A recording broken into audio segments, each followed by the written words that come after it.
Example, His Holiness the Dalai Lama is super wealthy. I think he's the wealthiest person in Tibet with his palace and 13-story building, Potala. He owned Norbalinga. He had everything. But when he lost it, I've never heard him being depressed. I lost everything. I've never heard him throw a BF or wanting to give up or want to disrobe and go work. Can you imagine Dalai Lama? I lost my palace, I lost my servants, I lost Norbalinka, I lost my statues, I lost everything. I mean, you've heard Tsem Rinpoche throw a BF about that. I lost a teeny little center with a few statues in my underwear and I throw a BF. I mean, the Dalai Lama, he lost everything, including his status, including respect, including his country, land. I mean, everything. What we cannot imagine losing, His Holiness the Dalai Lama has lost. But you don't hear him saying, oh dear, I did the puja to Mahakala before I left and didn't work. Maybe Mahakala is not right. I think I'll turn to another religion. I don't hear the Dalai Lama saying, hey, I'm going to give up my protector practice and I'm going to go and do something else. Or I'm going to disrobe and go work. Because, it's not happening, Look, I've done so much in Tibet and and I've done all these pujas but I lost everything. I don't hear the Dalai Lama saying that. I don't hear the Dalai Lama saying, hey, I got sick. What's with the pujas? The Kala Chakra was canceled a few years back in Bodh Gaya. 100, 200,000 people showed up. He was very upset because Dashi and Andy gave me a beautiful video on the Kala Chakra and His Holiness in Bodh Gaya. And he had to cancel because he was extremely sick. Very, very sick. So all these people are like, okay. And in his stead, His Holiness Ganden Rinpoche gave teachings to the whole crowd, But anyways, His Holiness was feeling very bad. And I didn't hear him saying, slap to the monk saying, what happened to the medicine Buddha puja? Why didn't it work? And I'm not going to do this puja anymore. I'm not giving you money anymore. You don't hear him saying that. And we've lost money. I've lost a lot of money. I've been gypped and cheated many times by many people because I'm quite stupid in business. And you hear me bitch and complain and get depressed and say, oh, I'm not going to do this anymore and hit the table. His Holiness has lost billions. The gold that's there, it's billions of dollars. Because some of these aristocrats that came out of Tibet, and some of these lamas that came out of Tibet have powerful lajangs. And they have millions of dollars. Can you imagine His Holiness? And it's gathered over 14 lifetimes. I imagine if you have 14 lifetimes of wealth. That's pretty neat. Everybody in this room is one lifetime or 2 or 3 generations. But the Dalai Lama is 14 generations. I think he's more richer than Imelda Marcos. Much more. So what's my point? When he lost all that wealth, you didn't hear him saying, oh, now what puja should I do? What should I do? Zambala? What well should I get? Money. And then Dalai Lama has brothers and sister and his mother that he loves. If you read his story, and they suffer tremendously, and he saw his brothers suffer. He saw his sister suffer. He saw his parents suffer. He saw his mother lose her homeland and had to walk across and live in a foreign land. He saw, and he couldn't do anything, and he suffered. But you don't see him saying, okay, I'm going to stop praying to Avalokiteshvara and stop my Mahakala pujas, and I'm going to not do this anymore because my parents are suffering, and then you see Dalai Lama in Thailand with the bomo. And then next day he shows up, he's gotten rid of his Buddha pendant, out into the, river, and he's wearing some big chakra from Thailand, which is nothing wrong, but you don't see that. You don't see His Holiness saying, hey, they killed 1.2 million people, some of my relatives, and he's on Prozac because he's so depressed. With us, one little thing go wrong with one of our relatives, our girlfriend, our friend, we lose them, they go away, they die, or we can't have this. We go into major depression, and we call everybody up, and we complain, and we cry. But His Holiness has lost 1.2 million of his own people, and his relatives, and his friends, and close compatriots and workers.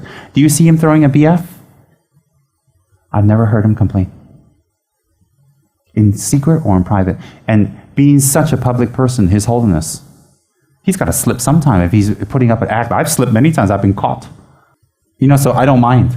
And so what happens is when they took his palace away, when the guards moved into the palace, removed the statues, and you see it being carted over to Hong Kong, being melted down, and all these statues being destroyed, and all the brocade, and all his wealth, and all the vases, and all the collection of gifts and stuff, and the Ming emperors and all that was carted away and taken away, and all his house was taken away, and His Holiness even couldn't wear his robes. He had to just wear a chuba, not even a brocade chuba, a man's coat, but just an ordinary chuba and sling on a rifle to deceive, pretend he was one of the guards, and then jump on a horse, and not a palanquin.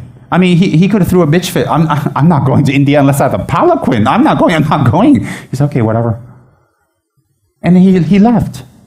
So these days, These days, if we're not driving around in Mercedes and we've been downgraded to a Proton, major depression, major tears, a lot of crying. Why is that? Because we haven't let our mind get used to the truth that doesn't make us happy. We're not bad people. Our mind is not accustomed to the truth. His Holiness has lost so much. And in reputation, in Tibet, there was not one person who will say one negative thing about His Holiness, not one single person. He is a God. I've never, even when I was a child, when I was growing up, I had tremendous devotion to him, naturally. I never thought even one negative thing. When I met him the first time, I really thought I met, I still do, Avalokiteshvara. That's why I believed in my heart, to this day.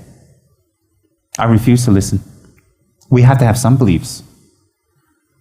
So what happens is, but when you go on the internet and you check out the websites and you check out different videos and the comments they read about His Holiness, the comments, for me, who's a shocking person that shocks people, that enjoys shock and being shocked and shocking others, I was shocked. I was really shocked. I said, oh my God. Things that you didn't even conceive of, they can think of, they wrote about His Holiness. And I go, okay, there goes his reputation, there goes his face. His Holiness loses a lot of face. But I didn't hear His Holiness saying, I give up. I quit because you made me lose face. In meetings, when people point to him, and they do that. Like scientists and all that stuff, he has interfaith meetings, they say, you're wrong, or I don't agree with that. His Holiness doesn't say, but I'm the pontiff of the Buddhist religion. You can't say that to me. You can't make me lose face. His Holiness doesn't go into meetings saying, I'm going to keep my face, I'm going to keep my face, I'm going to keep my face. And if I lose, I walk out, or I quit, or I'm ready for a resignation. He doesn't say that. Why doesn't he say that? Because His Holiness has applied the teachings. I don't know if he's Avalokiteshvara or he's had 14 lifetimes. I can't see, but I'm going to believe that because that's what everybody says. Everybody can't be wrong in our country. All the high lamas can't be wrong. So definitely I'm going to say, yeah, he is. Because I can't use logic for that. So I'm going to have, sometimes you have to go on faith with some things. So in that case, but in the sense of him not getting depressed, of him not giving up, of him not being discouraged, of him not worried about losing wealth, of him not losing position, of him not losing his face, I can definitely see His Holiness is practicing Dharma. With respect, I say that. I can definitely see that. So therefore, when we look at that example, we should apply it to ourselves. If my beautiful, fabulous sports car gets taken away, would I suffer? My answer is yes. How long? Very short. Last time will be very long. But I'm going to be very honest. I will suffer. Never mind being taken away. If someone scratches it, I suffer a lot. Oh yes, I suffer. But now, a lot less. I'll recover very fast. So do I suffer? Yes. Last time when I checked my bank account and if it's small, do I suffer? Yes, tremendously. And in fact, it threw me into depression and worry, and I don't want to do more. And sometimes I thought, I want to go do something else. Oh, Dharma's not worth it. I even said it. Dharma's not worth it. For those of us who have enlightened view of their teacher, they'll say, that's Rinpoche manifesting something for us to think deeper. For people who don't think that, they'll think, there he is, we found him. Whatever you want to think, it's okay. I'm not going to tell you which one it is because then I'll lose face. Oops. So what happens is, for me, last time if I have this amount, I get depressed and unhappy. I say, I work so hard. No one cares about me. No one cares about my ladrang. No one cares about my expenses. And all of you can go and make money. All of you ask me pujas for money and mantras for money. Why don't you give me money? Why don't I get a percentage when you make it? I mean, all these kind of evil thoughts will happen in the past. Now I don't think like that. Now I look at the amount and there's kind of like a habitual fear. But when I go further, I go, I've lived this long without it. Okay. I'm all right. I have more friends now. I have a Dharma center now. I'm healthy now. And I'm doing works that will benefit others, I hope. And I'm very happy about that. Although I don't have money. Really, I don't. My personal funds. And funds that I have otherwise, I dare not use. I don't care what anybody says to me, I will never use. Because no one has the commitment that have been ingrained in me from the monastery. Our monastic code is very strong. I will not disrobe. You cannot manipulate funds, ever.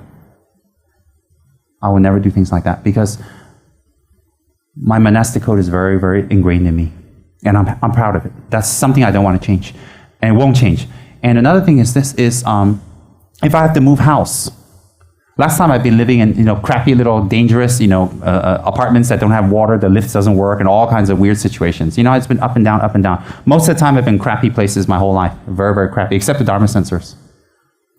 And now I'm in a nice place. I live somewhere in Bandar Utama, like, wow. But actually, if you really gauge Tsem Rinpoche compared to other lamas of my age, I really don't have much. Not much. If you gauge other lamas, if you know many lamas, like the lamas in Taiwan, the lamas in America, if you read Chögyam Trungpa's story,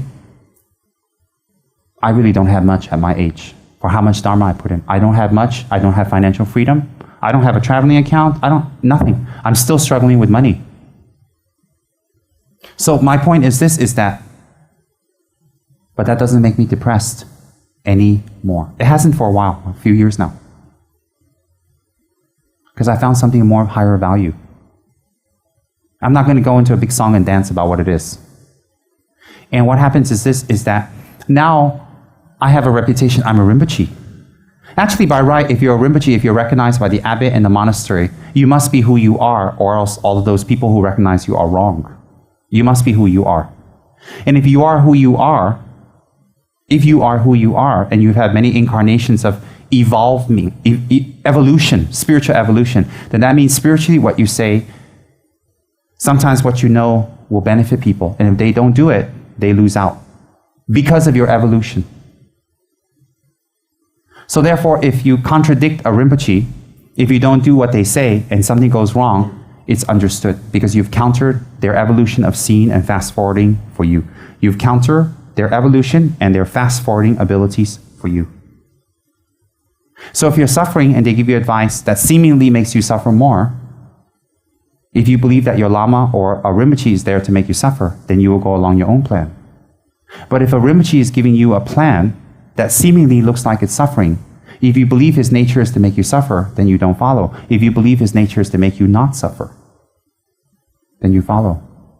Hence, I'm here teaching because I said before I don't like teaching, and it's because I don't have confidence in myself. I don't think I'm a great teacher at all.